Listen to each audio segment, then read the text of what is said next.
everybody, and welcome back to Performance on Wheels. Today we are checking out the entirely new 2021 Jeep Grand Cherokee L.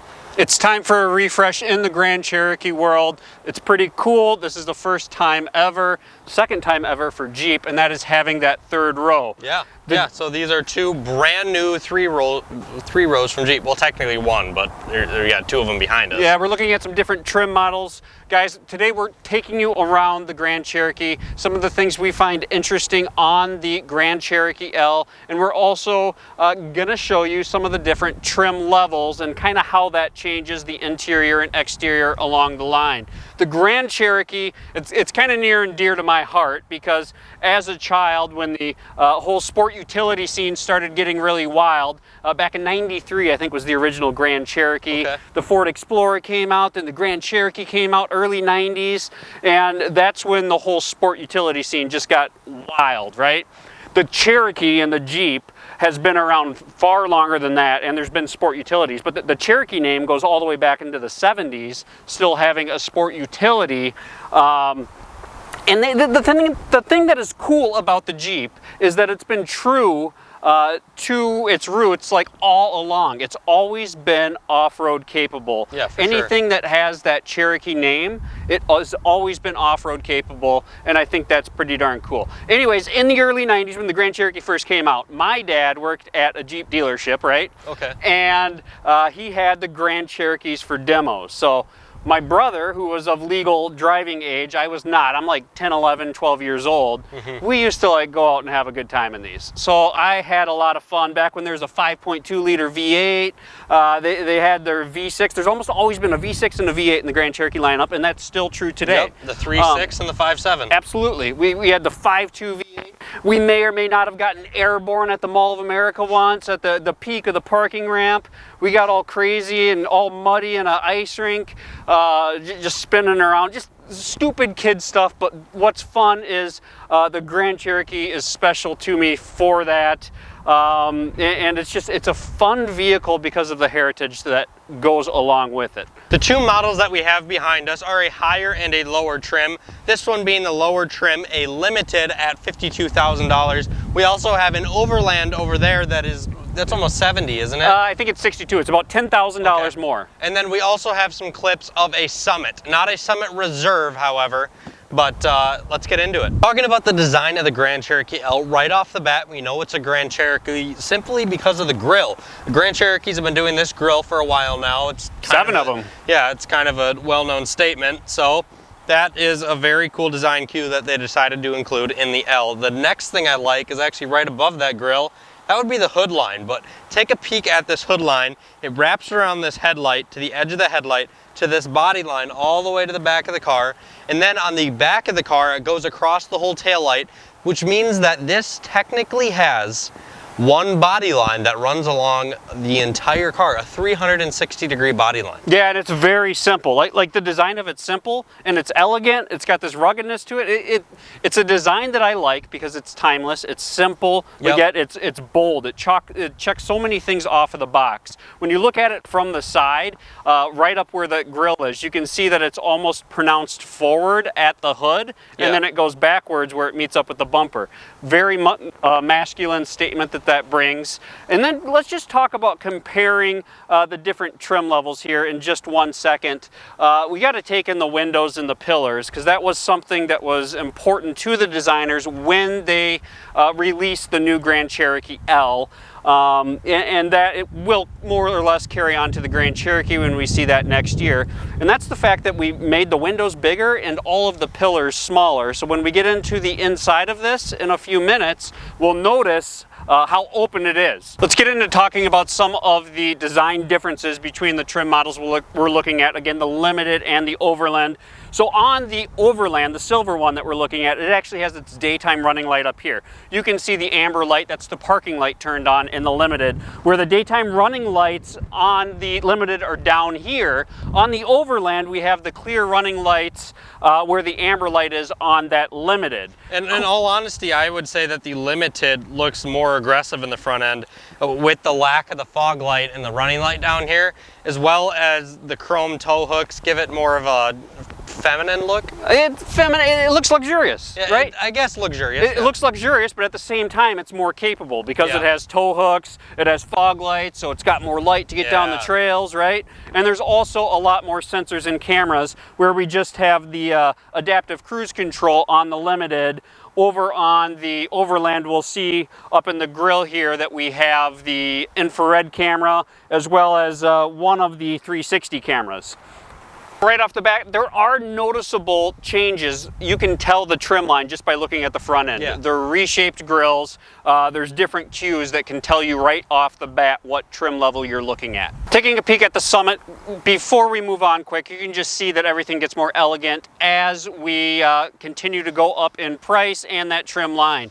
You can Which see is interesting because the Summit's almost the same price as this Overland, isn't it? this specific one, yes. So we have kind of a top tier Overland versus a bottom Summit that we're looking at. And I have to admit, the Summit looks better in every way. It does. The interior, the blacked out stuff in the front, the whole back, and seeing it right next to this Limited right here, it really shows how much that, what is it, 20 grand in sticker makes? Yeah, there is a substantial difference. I really like the grill, how it's got the aluminum up top and then down below it's a piano black. The trim changes from a chrome to like a brushed aluminum all the way around the vehicle. And I also noticed all of the interior stitching is now like a dark red bronze sort of color.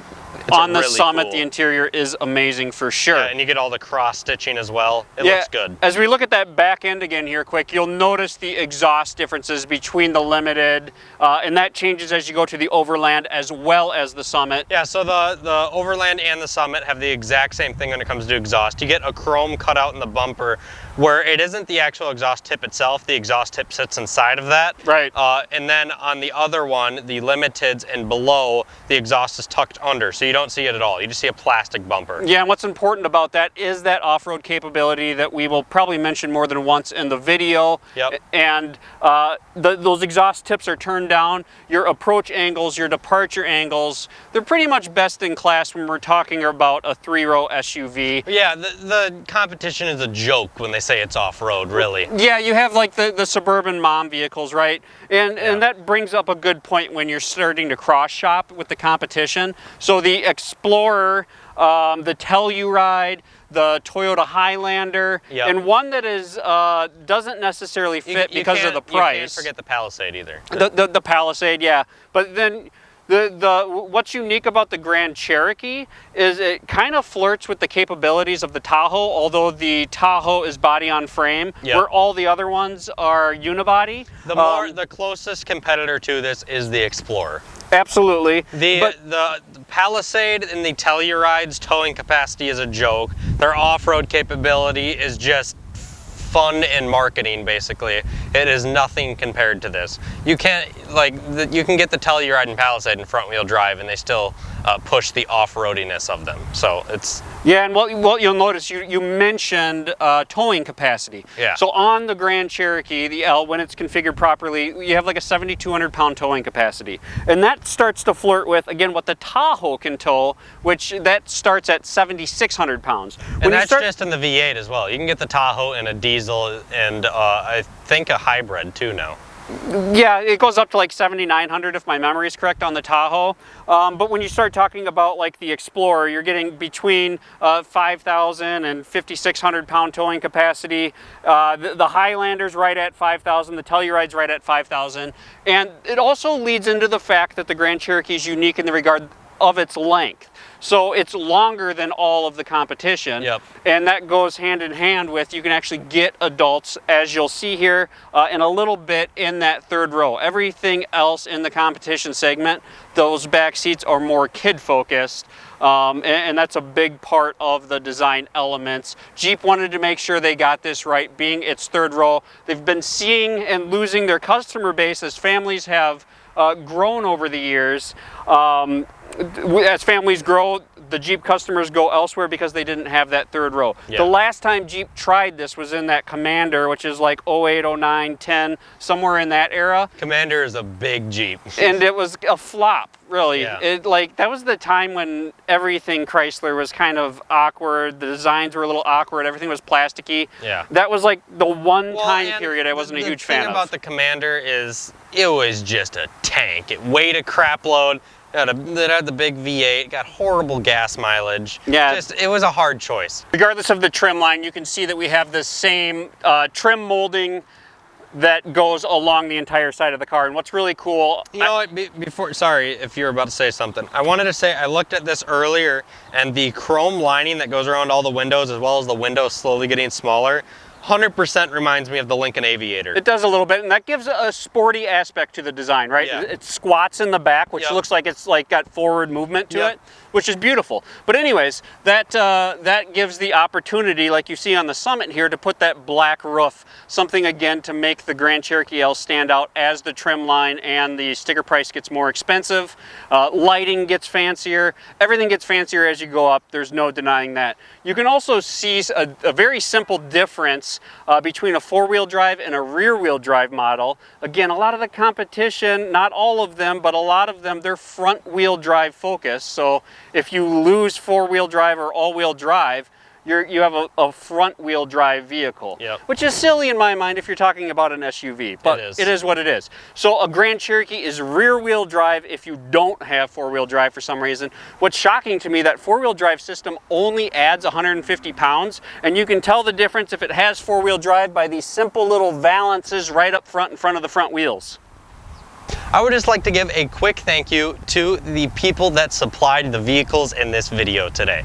That would be Park Jeep. Park Jeep is an awesome, small, family-owned dealership, and they're just great to work with. Much better than working with the big box dealerships, in my opinion. So if you are in the market for any type of vehicle, especially a Jeep, hit up Park Jeep. They're in the description below. Between the two models that we are looking at today, both the Limited and the Overland, the Limited is rocking the coil suspension, while the Overland here is rocking air. Both of them have multi-link suspension, and the air is extremely easy to operate. So right to the right of the little gear selector, which is a dial that we have here in the Grand Cherokee L, there is a little flick? A little lever, yeah. A little lever, you push it up, it goes up, you push it down, it goes down. Yeah, and then on the Limited, that space is just simply blank. So Yeah. it is a nice seamless design when it's not there. We need to talk about that space when we get to the interior. Okay. 'Cause I'm a little bit disappointed. Let's stick with the air suspension is what you're saying, right? Yes. All right, so that air suspension can travel 4.7 inches combined. And what I mean combined is from its stock riding height, it can go down about 0.8 of an inch for more aerodynamics cruising down the highway. If you were to go down to park mode, which we're looking at it right now, pull up to the airport, Granny's got to get in, you hit the park button, it goes down like 1.7, 1.8 inches from that factory ride height. And then if you get into the off-road world, from the factory ride height in the like extreme rock crawling mode, it'll go up 2.4 inches. As you can see here, we're using that, what kind of phone do I have? You have a Note 10 Plus, so one of the larger phones on the market. You can see how that fits in the wheel well, and it's a pretty substantial difference. Yeah, it is. Air suspension is not new to the Grand Cherokee. It has been in past models, again, in the higher trim levels. Yep. But what is new is the fact that there's dampeners on that air suspension now. So Grand Cherokees of the past, they did have a special feel to them where they felt like they were more off-road capable. And what I mean by that is going over bumps, going over train tracks, it's more, I don't know that unsettling is the right word, but it takes a moment more than some of the competitors to get its stabilization back. So a lot of the competitors are more car-like, so it does make complete sense. We have those dampeners now. Previously, the dampeners were only found in the SRT as well as the Trackhawk. Trackhawk. And what that means is you now have a more stable on-road ride in the Grand Cherokee. So if you weren't a fan in the past, kind of because of the uncertainties or unsettledness of driving a Grand Cherokee over a bump, I think you need to check it out again because you're gonna be pleasantly surprised. Another big difference is we have a bigger vehicle now, right? It's You know what I'm thinking? I haven't heard this anywhere. This is just off the top of my head. So we got the new Grand Cherokee coming, which I have a feeling is going to be once again the Trackhawk. But now that we have a Grand Cherokee L, I have a feeling this will be, I don't know, a Trackhawk Red Eye or something, because it's bigger. And if it's bigger, it needs more power, because that's what Dodge likes to do. So maybe a 717 horsepower Grand Cherokee and a 797 horsepower Grand Cherokee L in the future. It's very possible. Yeah, it'll be interesting to see what SRT does with it. Yeah. When we talk about lengths, I just want to make sure I get this right here. 15 inches longer than the outgoing Grand Cherokee, right? And the wheelbase is 7 inches longer as well. Yeah. But what is interesting is we have essentially the same curb weight, and that's because the engineers, again, they know to keep the EPA, the gas mileage up, we have to get everything lighter. Every new edition of a car, you know, bigger and lighter is kind of the motto, and that is no difference here on the Grand Cherokee L. A lot of aluminum, a lot of, there's magnesium components, and then just high strength, lightweight steel as well. A big difference now is that front axle, it's mounted directly to the engine, right? And that does a couple things. You can lower the center of gravity of the engine for greater stability driving down the road. You lose some components, so you lose some weight there. All those suspension components, or a great deal of them, are all aluminum. It also gives less connection points that are feeling the vibrations of the engine, right? So there's active engine mounts now controlling just that one spot for engine Are they vibration. filled with fluid? They probably are. Oh. Most are when they're active, right? But it's going to make a quieter ride. It's going to make a more comfortable ride. And that's what's true here in the Grand Cherokee L. It's the next level of refinement from the outgoing model. Thank you guys so much for tuning in to the video here on Performance on Wheels. So this was our exterior video. We're now going to be hopping in the interior and starting up another video. You can check out that video up in the corner here or somewhere on the screen in just a second.